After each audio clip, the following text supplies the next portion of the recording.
Rick Mike said he was going to start. I don't know if I told you that.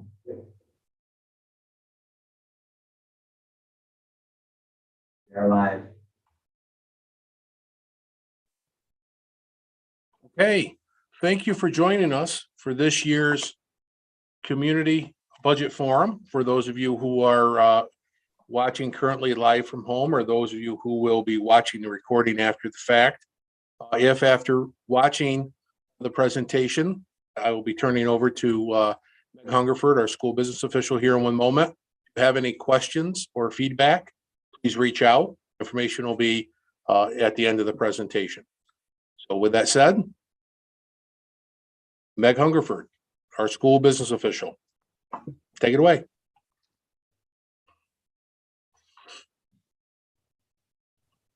Good evening, everyone. The purpose of tonight's presentation is to update you on the preparation of the 22-23 budget for Walton Central School District. This first slide gives you some history of recent budgets and shows you the increases in the budget. So going back to 2018, 2019 through the proposed budget for next year. Next year's budget is projected to increase 2.57% or $574,000. In addition, we also show the increases in recent tax levies. The tax levy for next year is set at $7,025,000, which is an increase of $169,000 over the current year, or 2.46%.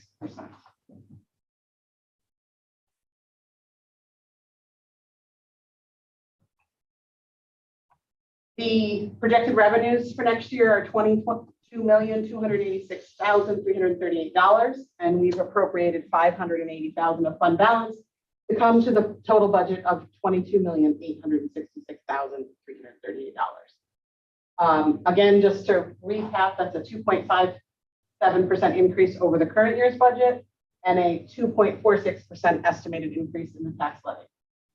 Just some other major factors that are contributing to the budget. We are looking at a 3.11% increase in our health insurance premiums, which in the current environment is a very favorable increase. I know last year we were looking at increases in the upper 20s before we switched plans. So the fact that we're looking at a 3.11% increase for next year shows us that the plan that we went to is working, and that our experience is helping us achieve lower increases in that area.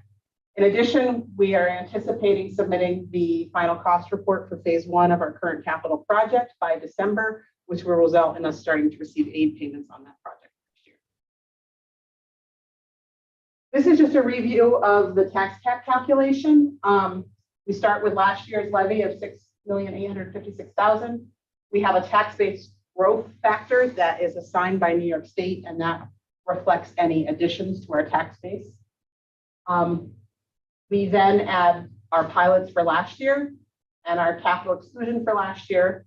And then our allowable levy growth factor is 2%. Again, that's another number that's set by the state based on 2% or the rate of inflation, whichever is lower. Our pilots that we're projected to receive next year are $14,000. That's increasing $4,000 because we're anticipating our first payment on the solar farm pilot that was put into place. So when you take into account our capital exclusions for next year, our tax levy limit is $7,025,204, and our levy is set at $7,025,000. We're just under the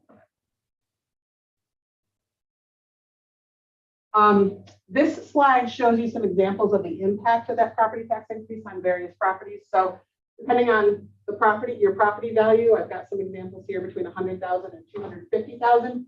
The current year tax rate is $12.19 per thousand. So this is the current school tax amount. Next year's rate is projected at $12.49 a thousand. And these would be next year's tax amounts, showing the increases on specific property values. So if you had a property that's valued at $100,000, the increase in the tax bill would be approximately $30. This slide assumes that there are no other changes in the assessed value for the town. So we're using the same assessed value for the current year for next year. We do know, however, that we are anticipating some changes. One of the most significant changes that we're anticipating for next year has to do with the Upland Center, who has submitted a tax exemption request to the town assessor.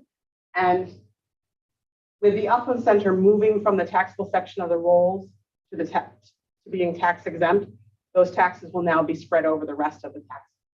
The town has pursued a host community agreement with Upland to provide some revenue to the town due to no longer having those taxes, but those funds are not being shared with the district. So the district will lose out on the portion of school taxes that we previously received, and that'll be covered by all the other taxes. So this chart reflects the same chart you saw previously, but with the additional impact of the Upland Center now being tax exempt. $100,000 property would see an increase of $30 based on the school budget increase, and then additional $10 due to the Upland Center taxes being redistributed.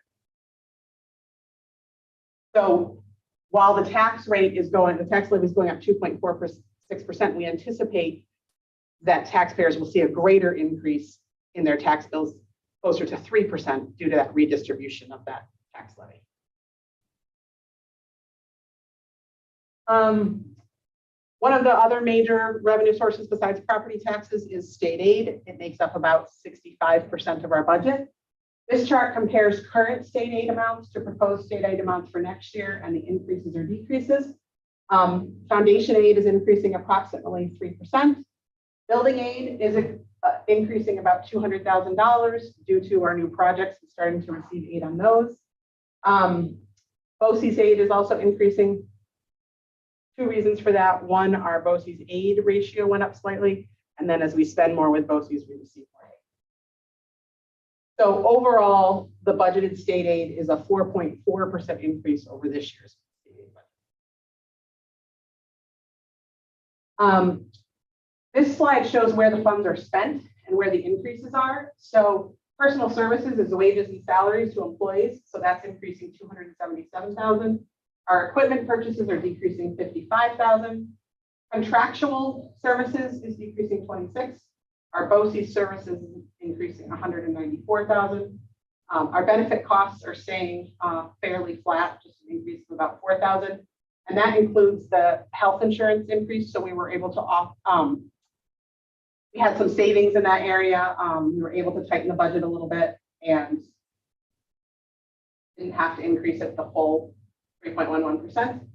And then our debt service is increasing due to the debt service on the new capital projects. So you'll see, as we've talked about the project, we've said that there would be no additional tax impact from the project. So I wanted to point out our building aid is going up and our debt service is going up, and the building aid is actually going up a little more than the debt service. So while they're both increasing, it's not affecting the tax.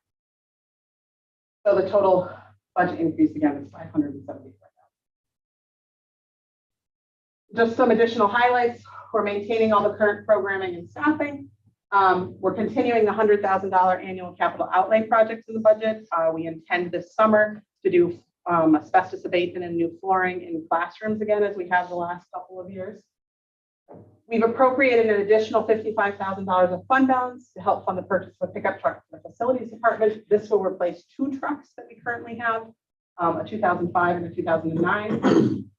I mentioned we're renewing our current health plan at a 3.11% increase.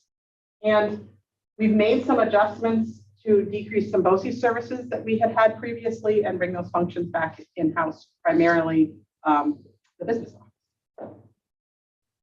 We anticipate that that will result in about a $50,000 savings.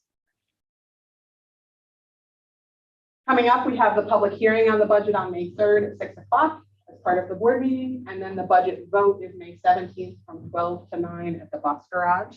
If you have questions on the proposed budget between now and then, you can certainly reach out to Dr. McDonald or myself. Go ahead. Are there any questions?